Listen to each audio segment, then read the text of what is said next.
Halo guys, welcome back to my channel ya. Jadi hari ini sesuai dengan janji gue di video pertama gue bakal review salah satu portofolio investasi gue di salah satu peer-to-peer lending ya. Nah, tapi sebelum gue review, jangan lupa dulu di subscribe dulu channel gue, oke? Terus juga jangan lupa jarinya ke atas ya, di like sama turn on the notification, oke? Nah, langsung aja, gue mau review investasi gua, portofolio gua, apa itu platform peer-to-peer lendingnya. Ini dia guys. Oke, ini dia guys. Platform peer-to-peer yang gue pakai adalah Investory ya. Jadi Investory ini gue udah daftar sebenarnya udah 2 tahun 3 tahun lalu. Cuma gue nggak pernah naruh duit, cuma daftar tok. Tapi baru bulan November atau Desember tahun lalu gue baru mulai investasikan uang gue ke sini dan lumayan sia-sia. Nanti kita review ya portofolio investasi gue di Investory. Tapi sekarang gue mau mereview dulu nih tentang platform ini sendiri ya. Seperti di video gue sebelumnya, bahwa Investory ini salah satu menurut gue platform peer-to-peer yang cukup bagus lah gitu ya. Anyway, gue nggak terafiliasi ataupun dibayar sama Investory, nggak, ini review jujur aja dari gue. Ya jadi Investory ini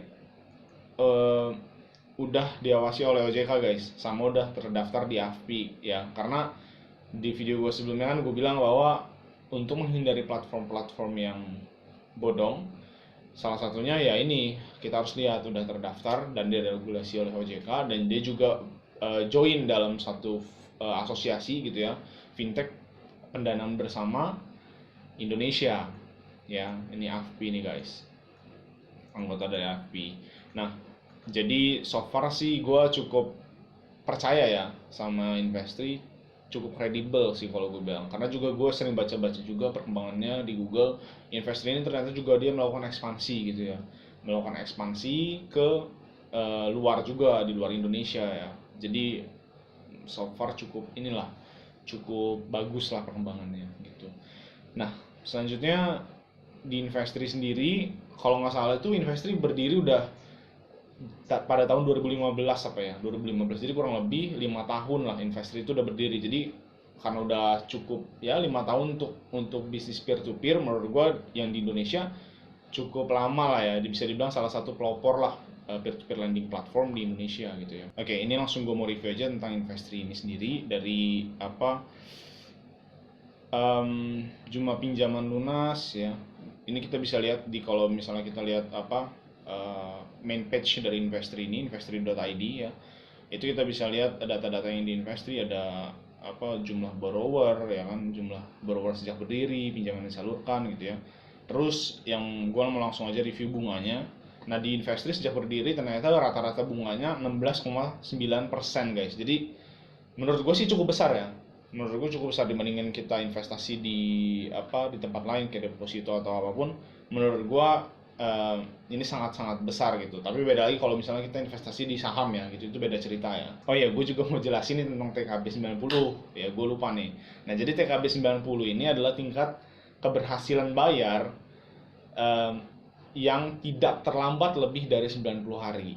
Ngerti nggak? Maksudnya gini guys, jadi kalau di dunia perbankan kita kenal namanya NPL atau non performing loan ya, atau bisa dibilang kredit macet lah gitu. Nah, diukurnya setiap platform peer to peer ini itu adalah 90 hari. Jadi semakin besar TKB-nya semakin bagus. Jadi TKB itu lawannya adalah NPL. Jadi kalau misalnya TKB-nya 98,4 ini ya, berarti NPL-nya adalah 100 dikurang 98,4. Jadi cuma sekitar 1,6% yang terlambat lebih dari 90 hari ya. Jadi pinjaman yang terlambat lebih dari 90 hari itu hanya 1,6% dari keseluruhan total pinjaman ya, kurang lebih ngerti ya. Jadi menurut gua masih masih cukup baik lah gitu. 1,6% itu nggak besar kok guys, masih terbilang relatif rendah lah gitu ya, wajar sih.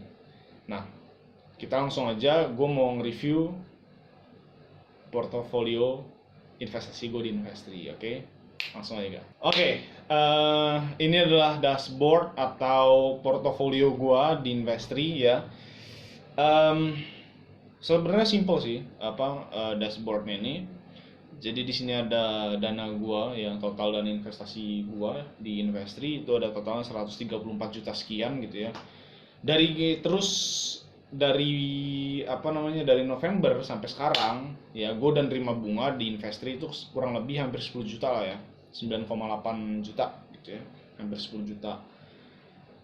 Dan ini dana cash in hand, jadi ibaratnya total akun gue 134 juta dikurangin sama 100 ribu ini, nah inilah total pendanaan yang sedang gue danai, termasuk ada yang telat-telat. Nah anyway, ngomong-ngomong telat, jadi gue mau jelasin sedikit bahwa di Investri ya selama ini udah 5 tahun berdiri, belum ada kasus yang namanya gagal bayar guys ya.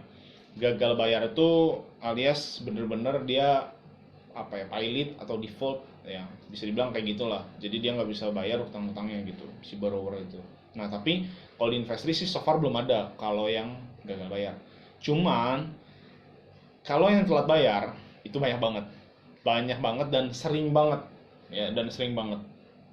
eh ini kita bisa lihat ya. Jadi ini total pendanaan gua, pendanaan aktif ya. Itu ada 91 juta, sedangkan yang terlambat itu 42 juta, hampir 50% lah ya mungkin ya dari total pendanaan aktif gue, yang 42 dibanding 91 gitu. Kalau ya banyak banget sih gitu ya. Yang telat ini bisa kita lihat, gua ada TDKC ini udah telat 93 hari, 28 juta lagi guys. Ya cukup besar ya. Terus ada TDKC yang ini jadi ada dua apa namanya, dua invoice gitu ya. Jadi ada dua pinjaman gitu. Tapi dalam untuk PT yang sama. Yang satunya 28 juta, yang satunya 500 ribu. Nah ini tadinya 1 juta guys, yang 103 hari ini tadinya 1 juta, cuma udah dibayar pelunasannya secara bertahap. Seperti yang gue bilang tadi, makanya kalau default sih belum ada. Kalau sampai gagal bayar itu belum ada di Investri, udah 5 tahun berdiri. Cuma kalau yang telat ini sering banget, parah sih. Nah ini terus KPMI 5 hari, IBM, terus APP udah 27 hari gitu lah. Pokoknya totalnya ada 42 juta atau yang telat. Ya semoga cepet-cepet dibayar lah ya. Tapi enaknya di Investri ini gini sih guys sebenarnya. Mau telat, telat juga apa ibaratnya, bunganya dihitung gitu. Bunganya itu berjalan terus ngegulung. Jadi nggak apa ya, nggak 18% ketika telat bunganya nggak dihitung, nggak, tapi bunganya itu terus menggulung. Jadi kalau kalian misalnya sehari dapat bunganya 0,05% ya, atau mungkin kalau dikalikan per tahun itu mungkin 18%, itu ngegulung terus setiap harinya 0,05%, 0,05% seperti itu ya. Eh, Terus kita lanjut lagi, kita mau nge-review tentang daftar pinjaman di Investri ya. Nah setelah tadi ada recap yaitu dashboardnya, sekarang ada daftar pinjaman. Jadi daftar pinjaman inilah pinjaman-pinjaman atau borrower-borrower yang sedang mengajukan pinjaman di platform Investri ya. Ini ada banyak guys. Ya ada beberapa, ini ada satu halaman aja ada 10 kali ya, kurang lebih, atau 15 ya. Ini ada PT OBI, ada kayak KPI, SPM, itu kode-kode borrowernya guys, bukan nama perusahaannya, itu kode perusahaannya di Investri. Nah, jadi misalnya borrower OBI nih, dia itu mengajukan pinjaman, ada dua pinjaman ya. Nah, ada dua pinjaman, ada yang 687 juta, ada yang 673 juta gitu ya. Terus di sini juga Investri menyediakan rating atau grade loan scoring lah gitu ya, atau credit scoring lah gitu. Ini ada A+, ya, A3, ada B, ada C gitu ya. Ini bunganya juga ada 16%, 18%, 20%. Terus juga ada TOP-nya atau term of payment-nya ya, 88 hari gitu ya. Jadi due date-nya kapan gitu. Nah, ini bisa dilihat di sini. Oke.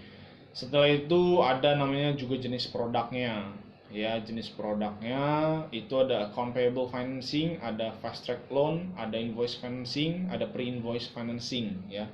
Gue mau jelasin yang gue tahu aja guys ya, yang cukup gue ngerti lah gitu tentang account payable financing, invoice financing, dan pre-invoice financing. Jadi penjelasannya gini guys, sebenarnya inilah yang gue suka sebenarnya dari Investri. Kenapa? Karena Investri itu menyediakannya, gue nggak bilang 100% ya, karena gue juga nggak tahu dari awal kan. Yang gue lihat selama gue investasi, bisa dibilang 99% bahkan 100% selama gue investasi dan selama gue lihat ya, itu utang yang bersifat produktif, bukan konsumtif guys. Dan utangnya ke institusi atau entitas, bukan ke individu. Nah ini gue sukanya di situ. Jadi seperti yang gue jelasin di video pertama, bahwa yang gue cari adalah hutang-hutang yang produktif. Gue nggak mau minjemin uang gue ke orang-orang atau borrower yang hutangnya itu sifatnya konsumtif. Gue nggak mau. Jadi dari hutang-hutang produktif ini, jadi mungkin salah satu yang bisa membuat investor nggak pernah gagal bayar, ya. Borrower nggak pernah gagal bayar karena mereka ngutang untuk nyari duit lagi, untuk dapetin duit, untuk nyari profit lagi, dan profit atau untungnya itu dibayarin ke investor. Ya, jadi sebenarnya investor ini namanya bisa dibilang supply chain financing lah ya, dari invoice, pre-invoice sampai account payable. Itu namanya supply chain financing.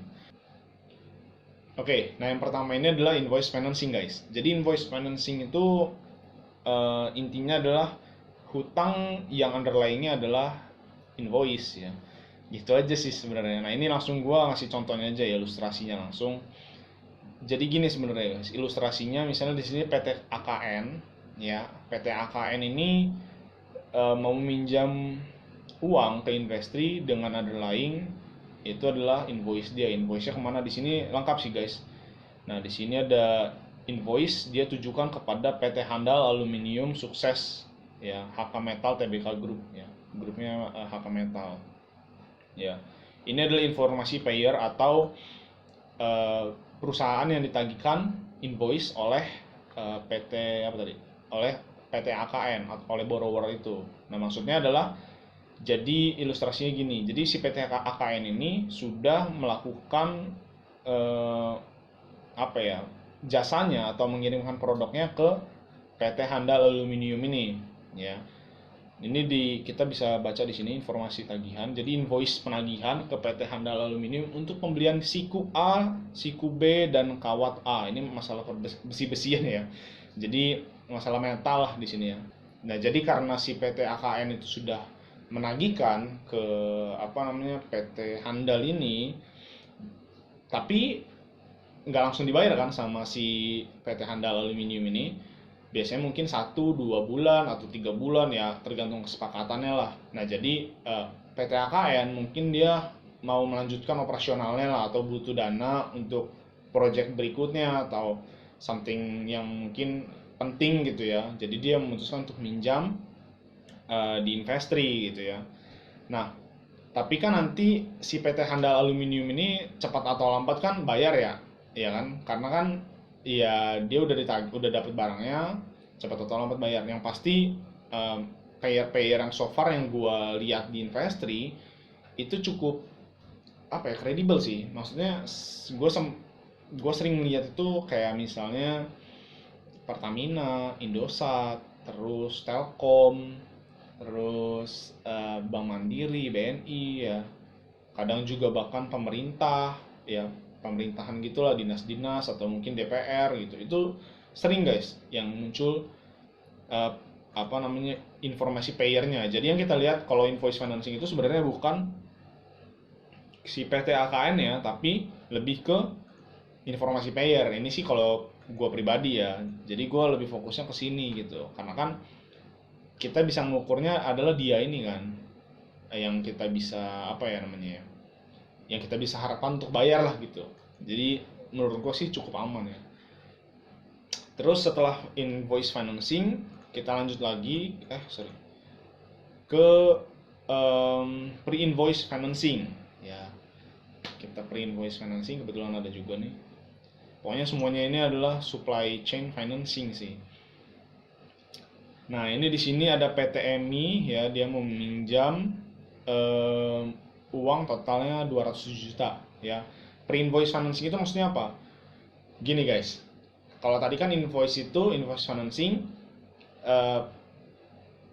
borrower sudah mengirimkan barang atau mendeliver jasa ke konsumennya kan. Habis itu dia nerbitin invoice, maka invoice itu jadi underlying utangnya ya kan. Tinggal nunggu bayarnya aja lah. Ketika bayar si konsumennya bayar ya, dia bisa bayar ke investor atau para lender gitu ya, melunasi utang-utangnya. Nah sedangkan pre-invoice financing itu kita tarik agak ke belakang dikit ya, ya. Jadi ini PT MI ya misalnya. Di sini ada informasinya juga, informasi payer.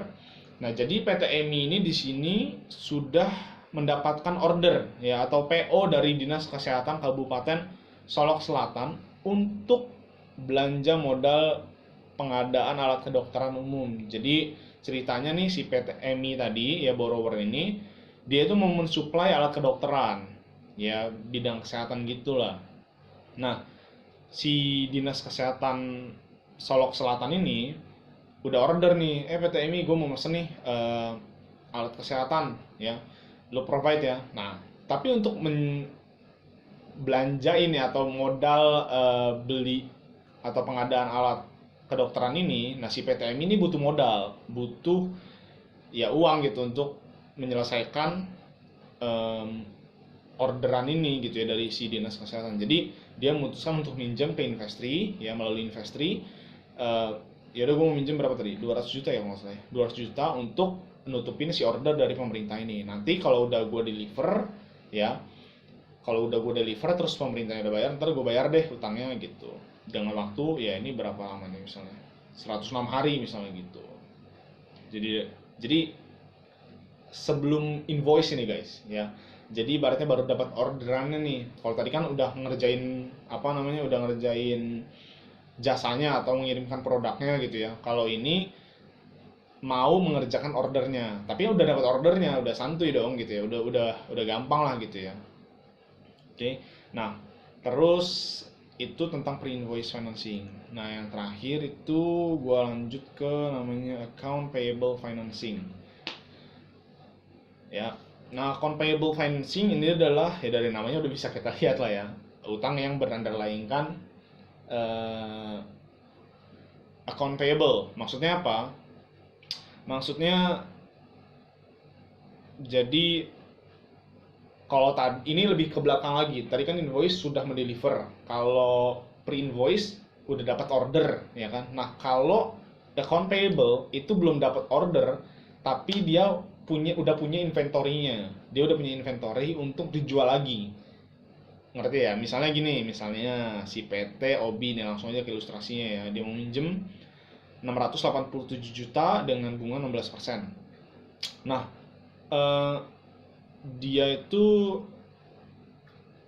belanja, ceritanya nih belanja susu SGM ya, sari dari ya SGM gitu ya, dari Sari Husada Generasi Mahardika Tbk guys. Jadi dia udah beli susu sebanyak 850 juta. Jadi dia mau minjem uang berapa nih, kalau di sini 687 juta ya. Ya udah, gue mau beli inventory ini. Nah, yang nantinya inventory ini atau susu SGM di sini ya, itu bakal gue jual lagi. Nah, jadi dia minta ke Investri, mau minjem melalui Investri sebesar 600 sekian untuk belanja, untuk bayar, bukan untuk belanja, untuk bayar tagihan dari PT PT SGM inilah ya, kita sebut SGM aja ya gitu ya. Nah, jadi produktif nggak? Menurut gue tetap produktif, karena kan yang dia belanjain kan inventory-nya nih kan. Jadi inventory itulah yang jadi underlying kita kalau menurut gue ya, hutangnya itulah yang jadi underlying kita gitu. Jadi dia minjem ada alasannya gitu loh guys. Underlying itu maksudnya alasannya kenapa sih dia minjem. Nah itu underlying ya, maksudnya underlying itu. Jadi menurut gua account payable-nya tetap aja sifatnya produktif. Jadi nggak perlu takutin. Cuman kalau kita apa ya namanya, urutin ya, kita ngeranking gitu ya, dari invoice, dari terus pre-invoice, account payable. Nah itu menurut gue urutannya seperti itu. Yang pertama, yang paling gampang, paling enak sih ya invoice, karena ya udah jelas dia udah deliver jasanya, udah deliver produknya, tinggal dapat uang doang kan. Jadi udah kepastiannya udah cukup bagus lah gitu. Kalau pre-invoice juga sama kurang lebih kayak invoice, cuma tinggal apa ya, dia menyelesaikan aja jasanya atau mengirimkan produknya aja gitu dari uang pinjaman kita, karena kan dia udah dapat order kan. Terus kalau account payable ya masih dipertanyakan lah, apakah inventory atau utang dagang itu nantinya akan laku dijual atau enggak ya, itu kan masih apa ya, dalam pertanyaan lah gitu ya. Nah tapi mungkin gua rasa Investri juga kan, di Investri kan sendiri ada namanya apa ya, kredit analis ya, pasti mereka juga mikir lah, pasti mereka menganalisa juga penjualannya berapa sih si PT ini gitu dalam satu bulan. Nah, nilai invoice-nya itu, nilai apa, belanjaan mereka itu kira-kira habisnya berapa lama sih, track recordnya seperti apa. Pasti gue rasa sih sampai ke sana analisanya, tapi ya itu cuma pemikiran gue aja ya, tapi harusnya sih seperti itu ya. Jadi kurang lebih kayak gitu guys kalau tentang tipe-tipe atau jenis produk financing di Investri ya. Kita lanjut lagi tentang masih daftar pinjaman ya. Gue mau bahas tentang apa-apa aja sih yang dikasih informasinya dalam satu pinjaman gitu ya. Ya misalnya di sini gue ambil contoh aja tadi lagi ya OBI ya, tentang SGM nya tadi ya. Tadi SGM ini ya. Nah, jadi dalam satu sheet borrower ini informasinya menurut gue sih ya lengkap nggak lengkap lah ya, bisa dibilang. Nah, ya kita langsung aja nih lihatnya. Jadi dia ini udah jelas ya, PT OBI mau minjam uang sebesar 687 juta selama 88 hari ya, atau due date-nya di 5 November 2020 dengan bunga 16% dan grade pinjamannya itu A+. Cukup baik ya. Nah, sudah dipenuhi 47 juta ya, oleh 18 lender atau 6% ya, 6% dari 687 juta. Ini masih utang baru guys, kayaknya baru di up gitu ya. Jadi nggak terlalu banyak, belum banyak gitu yang mendanai. Nah, nanti kalau ini udah muncul lagi pendana baru, ntar dia nambah sampai full gitu. Biasanya kalau hutang-hutang kayak gini sih bagus, cepet sih harusnya biasanya ya. Terus di sini juga lengkap juga ya tentang loan ID-nya ya, tipe produk tadi ada account payable financing ya, terus ini lain-lainnya lah, kalian bisa baca sendiri. Terus gue mau lanjut lagi sih sebenarnya sini ke informasi jaminan.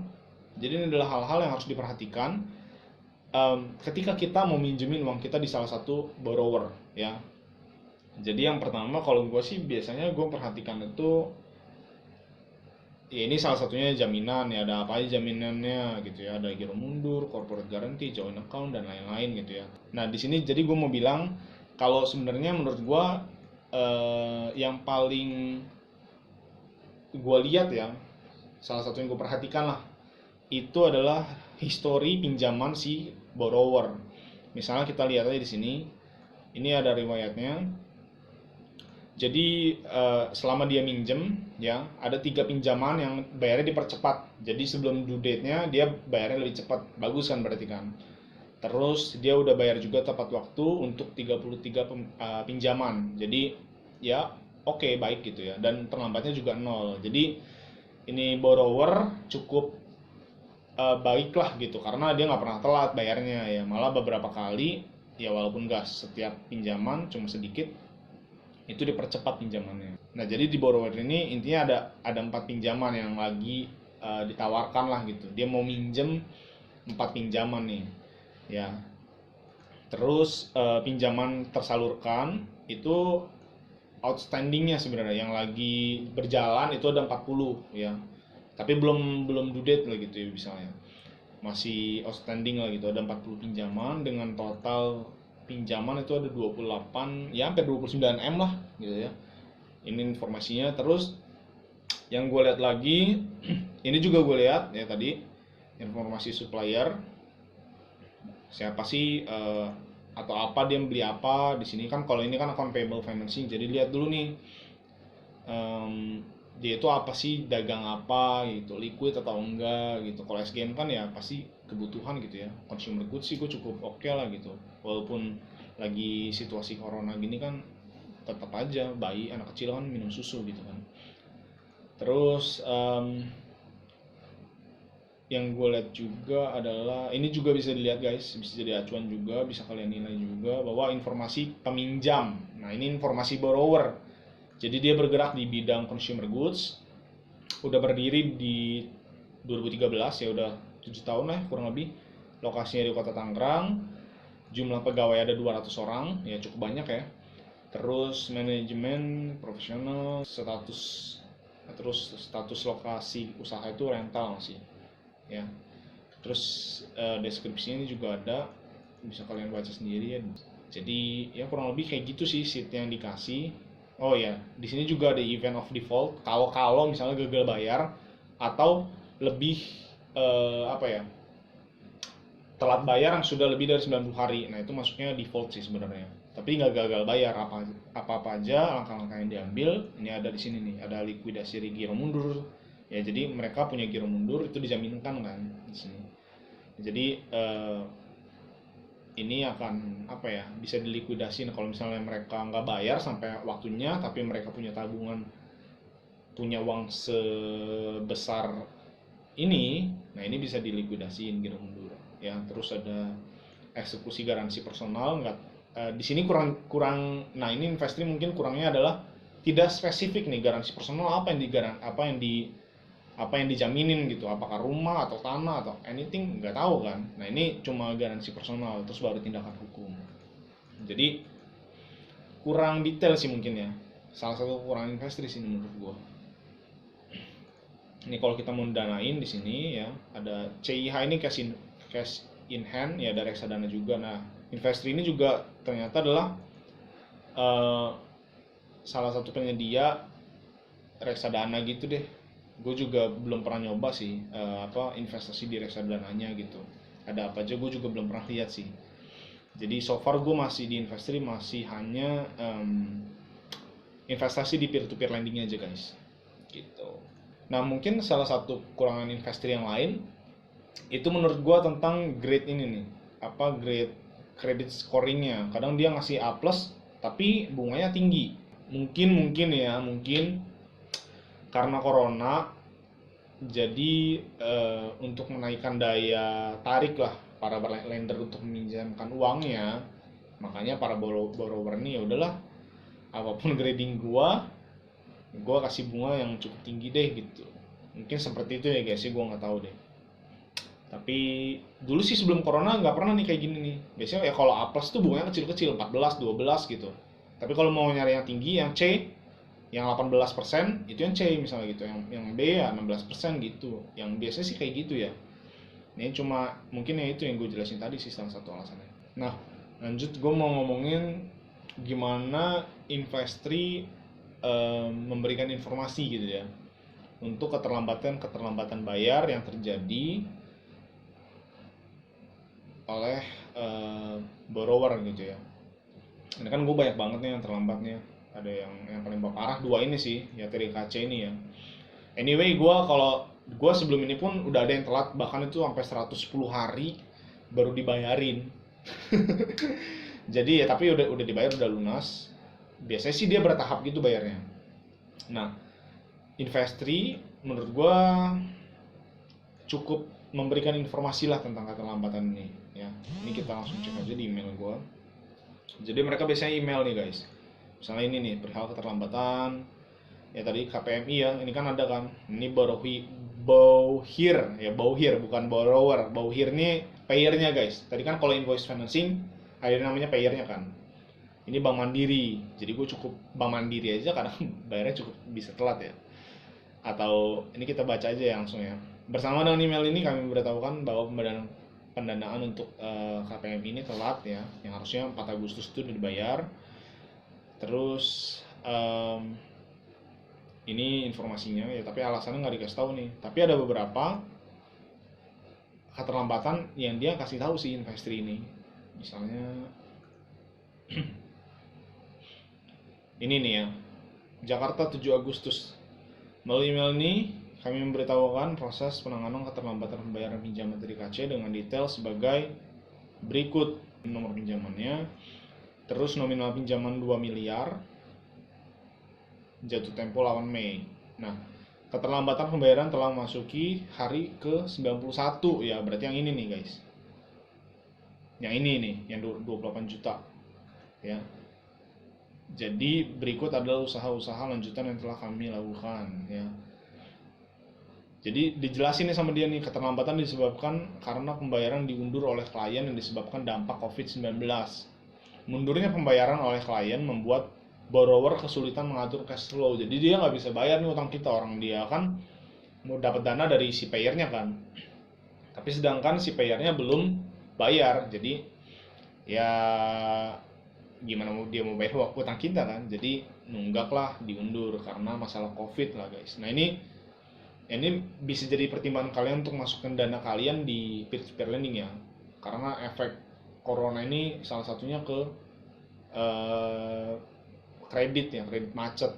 Itu udah banyak banget kan perbankan yang kena kredit macet. Jadi kalian juga harus berhati-hati, jangan semuanya juga diceburin ya. Kalau uang kalian ya kalian juga harus hati-hati lah. Atau kalau kalian pede sih nggak apa-apa, terserah kalian sih. Balik-balik lagi ke rasa nyaman kalian lah gitu ya.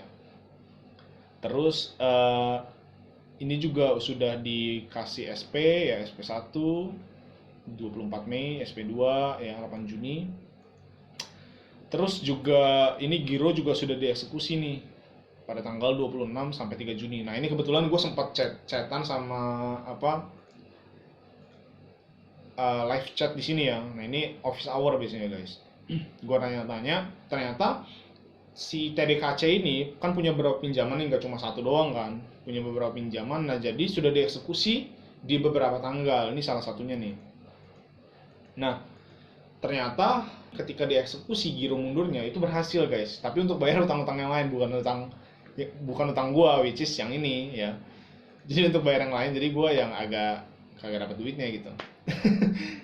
Nggak apa-apa, tapi so far masih oke lah, giro mundurnya udah bisa dieksekusi. Terus di sini juga dienerangnya pihak collection sedang berusaha mengadakan meeting dengan pihak pemegang saham dan pihak garantor dari borrower untuk mendiskusikan jalan keluar dan masalah tunggakan ini dengan mencari alternatif sumber pembayaran untuk menutup tunggakan loan ini.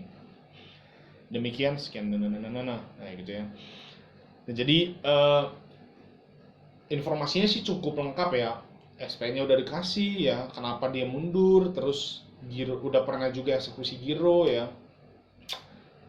Terus kedepannya langkah-langkahnya juga di-share di sini ya, sedang berusaha mengadakan meeting ya dengan para pemegang sahamnya gitu ya, dan pihak garantor dari borrower untuk mendiskusikan jalan keluar gitu. Jadi investor juga nggak, ketika ada keterlambatan dia, walaupun dia cuma platform, dia nggak semena-mena juga gitu. Dia tetap memberikan informasi lah, mengupdate informasi tentang tunggakan-tunggakan yang atau utang-utang yang telat bayar gitu. Ini banyak banget sih, guys. Nah, ini pengembalian pinjaman nih secara bertahap nih yang gue bilang tadi. Nah, ini TDKC yang ini nih, guys. Yang ini, yang TDKC ini nih, guys. Nah, jadi PT TDKC ini di tanggal berapa nih ya? 30 Juli dia sempat ngembaliin gue bertahap. Jadi gue cuma minjemin 1 juta. Ya, 1 juta sudah dikembalikan 460.000. Ya, bunganya juga 92.000 selama 85 hari ya. Bunganya lumayan lah, 92.000 dari 1 juta, 92.000 lumayan, hampir 10% lah. Terus jadi masih ada nunggak 539.000 lagi gitu. Nah, itu mungkin review gua ya tentang Investri dan juga portofolio gua ya. Semoga bermanfaat untuk kalian semuanya ya. Kalau kalian ada kritik, saran, atau misalnya next video buat apa lagi, coret-coret aja di kolom komentar ya. And semoga bermanfaat, and ciao.